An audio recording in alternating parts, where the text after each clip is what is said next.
Okay, so we've talked about this chart, and so this is, I haven't finished it all, but I wanted to move on to the second one and just show you that the row I have here that's marked 61, the numbers are still small, is the same as the row that is marked here as number 1. So number 1 equals 61 in the first chart.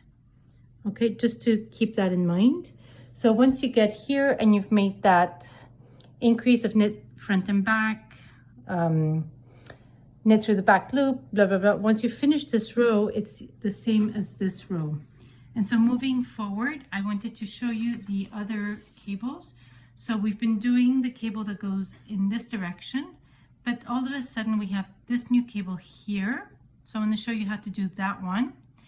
And then there's also the question of the bubbles. So I'll send another video I did previously, how to make bubbles. But I want to talk about it briefly because here I have 5 stitches and my bubble falls right in the middle. So for this bubble, what I'm going to do is I'm not going to pick up a stitch. I'm not going to pick up a stitch between the needles or between the 2 stitches, but I'm actually going to pick up the actual stitch. So I'm using the stitch here. So I'm using that stitch. But here I have this here. The software didn't allow me to do something else. So here I am going to pick up the bubble between the stitches. So I'm going to be using pick up between the stitches. So you'll see that in the video.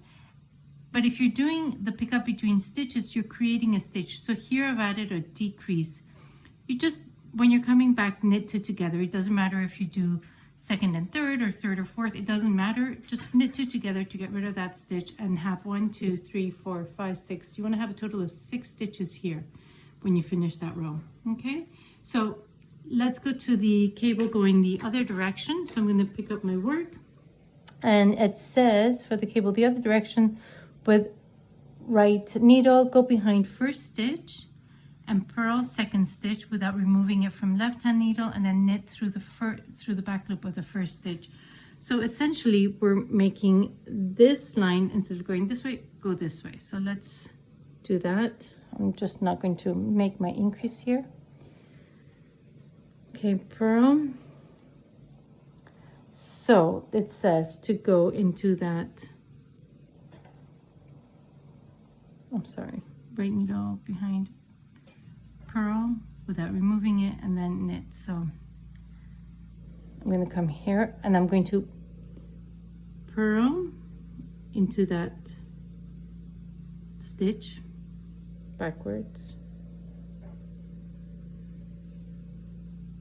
I'm purling that stitch without removing it, and then I'm going to come and knit this one through the back loop, and then I take it off. Let me show you again. Purl 1, getting all tangled up. Okay, and you can see it here, how it's starting to,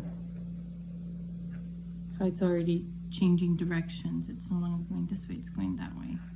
So purl into the second stitch through the back loop. So I'm going to turn it around. I'm going into that second stitch. I'm purling it. I'm coming back to this first stitch and knitting through the back loop. Don't forget to bring your yarn to the back, otherwise you'll be creating an extra yarn over and confuse yourself later. So just knit into the back, and then I can take it right off. And there you go.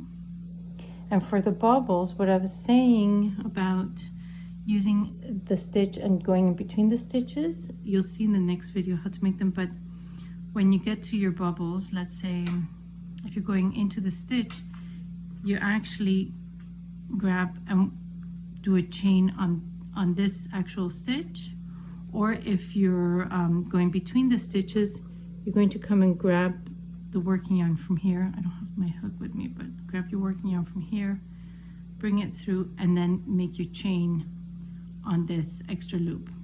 Okay.